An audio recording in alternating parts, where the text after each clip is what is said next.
नमस्कार, मी शीतल राजेश शिर्के. लोकवृत्तमध्ये तुम्हा सर्वांचे स्वागत. पाहूया आजच्या ठळक घडामोडी. मापात पाप कराल तर खबरदार, जिल्हा पुरवठा अधिकारी बारवे यांचा पेट्रोल पंप चालकांना इशारा. महाबळेश्वर ग्रामीण रुग्णालयाला आरोग्यमंत्र्यांची भेट, गैरसोयी दूर करण्याची ग्वाही. हेल्मेट सक्ती, चिनी वस्तूंवर प्रतिबंध आणि दारूसाठी रस्ते हस्तांतरण या विरोधात सांगलीत मोटरसायकल रॅली. 3000 रिक्षासाठी केवळ 105 स्टॉप, सातारा शहरातील स्थिती. जीएसटीमुळे सांगलीत हळद गुराळाचा व्यापार बंद, 15 कोटींचे व्यवहार ठप्प. बालेघरमध्ये एकीच्या बळामुळे पाण्याचा प्रश्न मिटला. आफ्रिका आणि वॉशिंग्टन येथील सफरचंदांची सातारकर चाकत आहेत गोडी. आणि चांदोली अभयारण्याची पर्यटकांना मोहिनी. बातमीपत्र सविस्तर. मापात पाप कराल तर खबरदार असा सज्जड दम देतच सातारच्या जिल्हा पुरवठा अधिकारी वसुंधरा बारवे यांनी जिल्ह्यातील पेट्रोल पंप चालकांना निर्वाणीचा इशाराही देऊन टाकला. दरम्यान बहुतांश पेट्रोल पंपांची तपासणी सध्या सुरू आहे. जिल्ह्यातील काही पेट्रोल पंपांवर भेसळ, त्याचबरोबर मशीनमध्ये छेडछाड होत असल्याच्या तक्रारी पुरवठा शाखा त्याचबरोबर तहसीलदारांकडे झाल्या आहेत. त्यानुसार गेल्या आठवडाभरात सातारा, पाचगणी, शिवडे, उंब्रज, खंडाळा, शिरवळ आणि मलकापूर याचबरोबर अन्य ठिकाणच्या पेट्रोल पंपांची तपासणी करण्यात आली. काही पेट्रोल पंप सील करण्यात आले. त्या अनुषंगाने जिल्हा पुरवठा अधिकारी वसुंधरा बारवे यांच्याशी संपर्क साधला असता त्यांनी हा इशारा दिला आहे. दरम्यान गेले 2 आठवडे सातारा जिल्ह्यातील बहुतांशी पेट्रोल पंपांची तपासणी सुरू असून कोठे भेसळ आहे का याचा शोध देखील घेण्याचे काम सुरू आहे. तसेच आम्ही कोणत्याही पेट्रोल पंपावर भेसळ अथवा मशीनमध्ये छेडछाड होत असल्याचे निदर्शनास आले तर कडक कारवाई करण्यात येईल असे देखील त्यांनी सांगितले आहे. महाबळेश्वरच्या ग्रामीण रुग्णालयात वाढत्या तक्रारींमुळे आरोग्यमंत्री दीपक सावंत यांनी भर पावसात ग्रामीण रुग्णालयाला अचानक भेट दिली. यावेळी रुग्णालयातील दुरावस्था व गैरसोयींबाबत पाहणी देखील त्यांनी केली आहे. यावेळी सावंत म्हणाले, या रुग्णालयाबाबत अनेक तक्रारी आहेत. रुग्णालयाची सद्यस्थिती बदलण्याची आवश्यकता आहे. पुढील काही काळात निश्चित येथील जनतेला बदल पाहावयास मिळेल. या रुग्णालयाबाबत काही महत्त्वाचे निर्णय घेतले जातील. याबरोबर बऱ्याचशा सुविधांची गरज आहे. यावर तोडगा काढण्यासाठी आरोग्य विभागाचे उपसंचालक व जिल्हा शल्यचिकित्सक यांची तातडीच्या बैठकी बोलवण्यात आल्या आहेत. येथील रुग्णांना अत्यावश्यक त्या सुविधा कशा मिळतील यासाठी सर्व प्रयत्न केले जातील. शहराची लोकसंख्या कमी असली तरी येथे बाहेरून येणाऱ्या पर्यटकांची संख्या मोठी आहे. हंगामात एवढ्या मोठ्या लोकसंख्येसाठी कमीत कमी 2 बेडचे ICU युनिट सुरू करण्याबाबत निर्णय घेण्यात येईल. तसेच रुग्णालयाला सुरक्षा भिंती व आवश्यक ठिकाणी प्रवेशद्वार तयार करून येथे सुरक्षा गार्ड नेमले जातील अशी ग्वाहीही त्यांनी दिली आहे.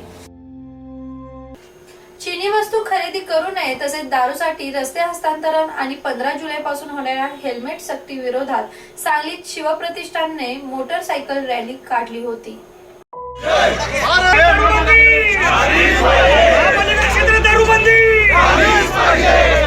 चीन हे भारताला वारंवार धमकी देत आहे. तर चिनी वस्तू सांगलीमध्ये खरेदी करू नये आणि दारूसाठी जे महापालिकेने रस्ते हस्तांतरणाचा घाट घातला आहे आणि सांगली जिल्ह्यात 15 जुलैपासून हेल्मेट सक्ती केली जाणार आहे.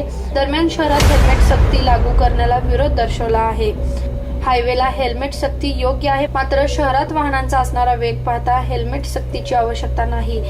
तसेच हेल्मेट सक्तीमुळे चेन स्नॅचिंग तसेच गुन्हेगारी वाढण्याची शक्यता आहे. त्यामुळे शहरी भागात हेल्मेट सक्ती करू नये अशी मागणी करीत हेल्मेट सक्तीला शिवप्रतिष्ठानने जोरदार विरोध दर्शवला. यावेळी शिवप्रतिष्ठानने मोटरसायकल रॅली काढण्यात आली. यावेळी शहरातील चीन वस्तूंचे पोस्टर काढण्यात आले होते.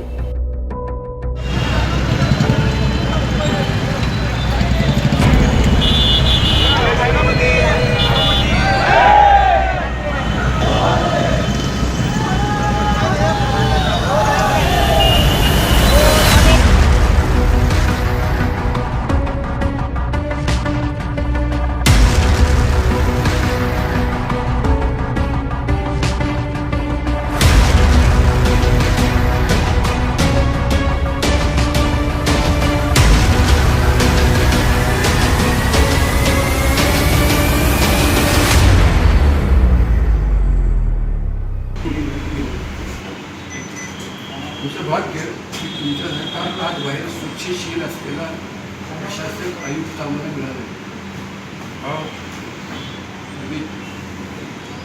मोठ्या आवाजात सांगितलं असेच सगळे काही कलेक्टर काळून पाटील आपण एकत्र जेवायला काय बोलले. साहेब तुम्ही धाडसान निर्णय घ्या. शिवप्रतिष्ठान नेमू जिल्ह्यामध्ये 5,694 व सातारा शहरासह तालुक्यात 3,100 रिक्षा परवानाधारक आहेत. या रिक्षांना व्यवसाय करण्याकरिता शहर व उपनगरात केवळ 105 अधिकृत स्टॉप असून या ठिकाणी 820 रिक्षाच उभ्या राहू शकतात. त्यामुळे नवीन परवाने देऊ नयेत अशी मागणी आता होत आहे.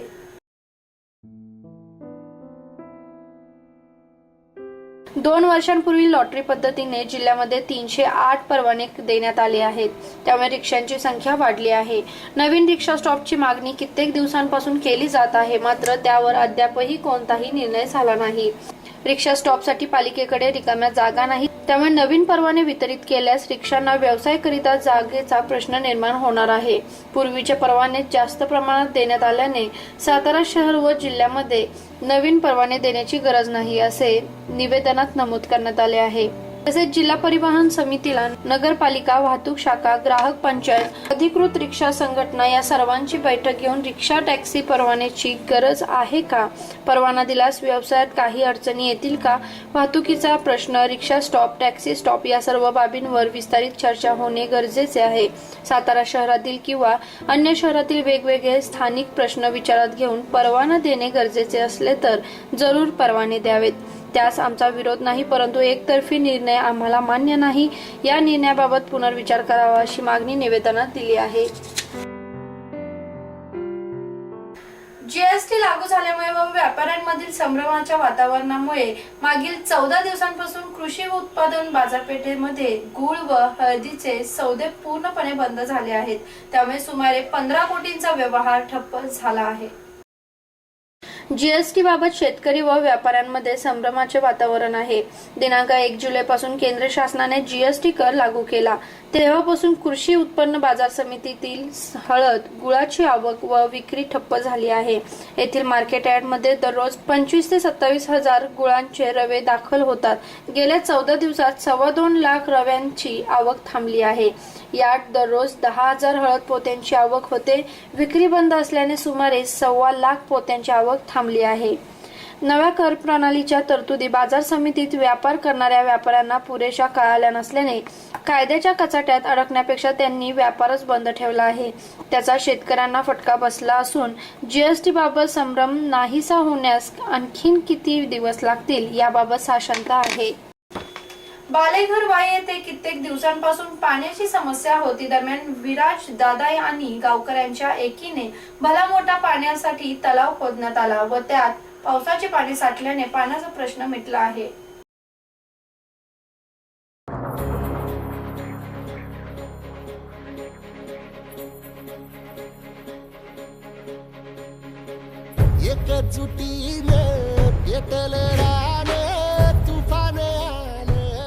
बालेघर हे गाव मांढरदेवी जवळ आहे. त्या गावाला पाण्याचा प्रश्न मोठा होता. पाण्यासाठी पहाटे डोंगर दऱ्यात पार करून महिलांना पाणी आणावे लागत होते. यासाठी आनंदपूर, पारकंदी या गावात जावे लागत होते. बालेघर हे गाव तसे पाहिले तर ब्रिटिशकालीन गाव आहे.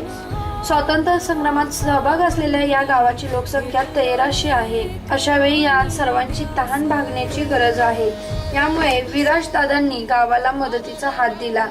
जेसीबी, पॉकलँड, ट्रक, ट्रॉली याच्या साहाय्याने गावामध्ये भला मोठा तलाव खोदण्यात आला. पावसाळ्यात यामध्ये गावाला 2 महिने पुरेल एवढा पाणीसाठा होणार आहे. हे साध्य झाले ते बालेघरच्या एकीच्या बळावर. याला साथ लाभली विराज शिंदे यांची. त्यामुळे बालेघरची जनता भलतीच खुश आहे अशी प्रतिक्रिया ग्रामस्थांनी दिली आहे.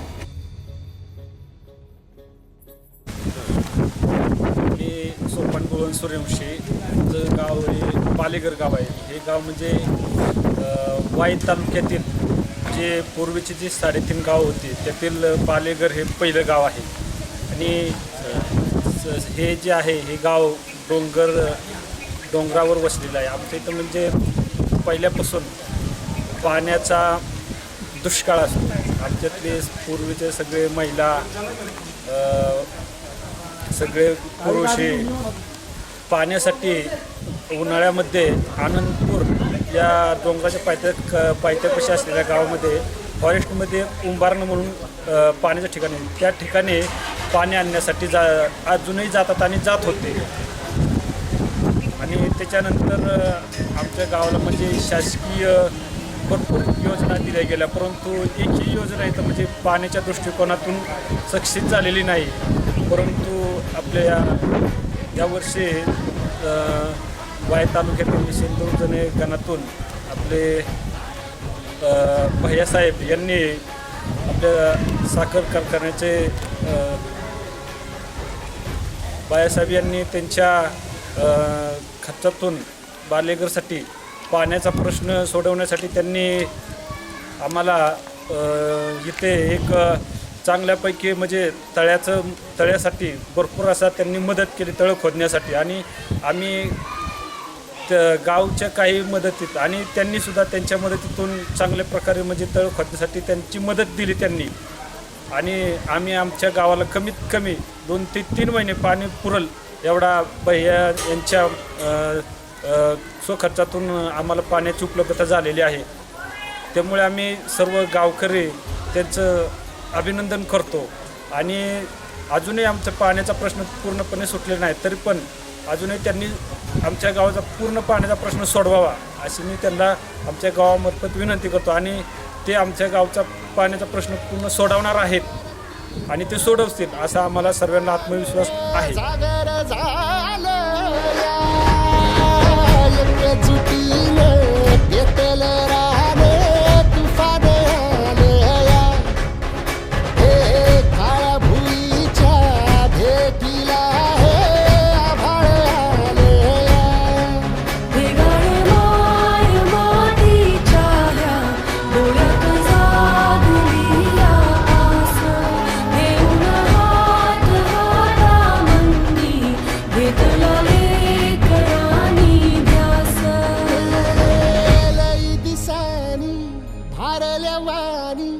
शिवार झालं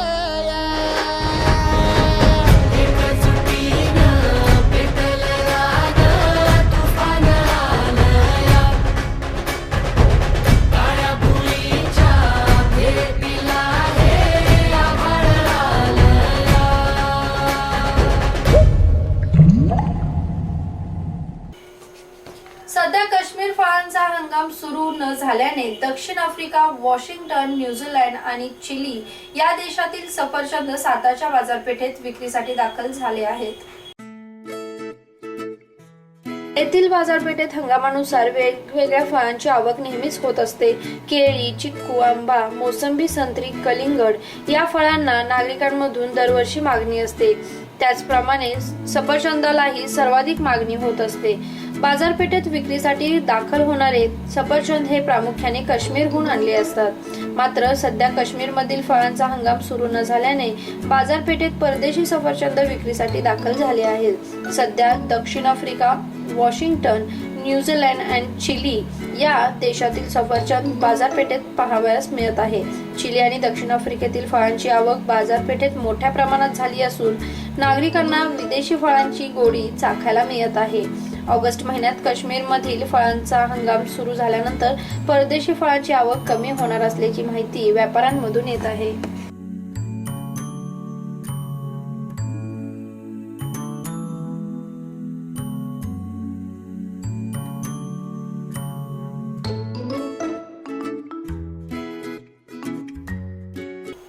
सह्याद्रीच्या कुशीतला सुंदर देखणा निसर्गरम्य परिसर, वनराईने नटलेली सुंदर देखणी गर्द वनस्पती, यामध्ये चांदोली अभयारण्य व धरण क्षेत्र आहे आणि सध्या पर्यटकांचे ते आकर्षण ठरत आहेत. या धरणाच्या सांडव्यातून शुभ्रधवल फेसळणारा पाण्याचा लोट एक पर्वणीच. राष्ट्रीय उद्यानाचा दर्जा हा परिसर बघताक्षणी पर्यटकांच्या मनाला मोहिनी घातल्याशिवाय राहत नाही. तो सर्वांनाच आकर्षित करत आहे. तमालपत्री, कडीपत्ता आदी मसाल्यांच्या वनस्पतींची या परिसरात विपुलता आहे. याशिवाय धरणापासून 20 किलोमीटर अंतरावर उदगिरी देवस्थान आहे. शिवाय धरण परिसराचे निरीक्षण करण्यासाठी वन विभागामार्फत निरीक्षण टॉवरची सोय केली आहे. सध्या या ठिकाणी जनित्रद्वारे वीज निर्मिती करणारे 2 विद्युत प्रकल्प अद्ययावत झाले आहेत. यामुळे वीज निर्मिती पॉइंटचा देखील आनंद घेता येतो. निसर्गाचा हा अनमोल सौंदर्यसाज आस्वाद घेण्याबरोबर आरळा चरण परिसरात तांबडा पांढरा रस्सा गावरान कोंबडीच्या मटणाची चवही चाखता येते. सह्याद्रीच्या कुशीतील चांदोली अभयारण्य परिसर पर्यटकांना वर्षा सहलीचा निश्चित आनंद व मौज मजेची पर्वणी ठरत आहे. You'll always be there. The wings that I need when I wanna fly.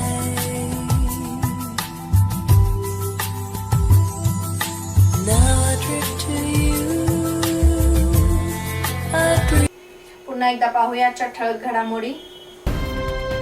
मापात पाप करा तर खबरदार, जिल्हा पुरवठा अधिकारी बारवे यांचा पेट्रोल पंप चालकांना इशारा. महाबळेश्वर ग्रामीण रुग्णालयाला आरोग्यमंत्र्यांची भेट, गैरसोयी दूर करण्याची ग्वाही. हेल्मेट सक्ती, चिनी वस्तूंवर प्रतिबंध आणि दारूसाठी रस्ते हस्तांतरण या विरोधात सांगलीत मोटरसायकल रॅली. 3000 रिक्षांसाठी केवळ 105 स्टॉप, सातारा शहरातील स्थिती. जीएसटीमुळे सांगलीत हळद गुराळाचा व्यापार बंद, 15 कोटींचे व्यवहार ठप्प. बालेघरमध्ये एकीच्या बळामुळे पाण्याचा प्रश्न मिटला. आफ्रिका आणि वॉशिंग्टन येथील सफरचंदांची सातारकर चाकत आहेत गोडी. आणि चांदोली अभयारण्याची पर्यटकांना मोहिनी. हे होते आजचे लोकवृत्त. उद्या पुन्हा भेटूया पुढील बातमीपत्रासह. तोपर्यंत नमस्कार.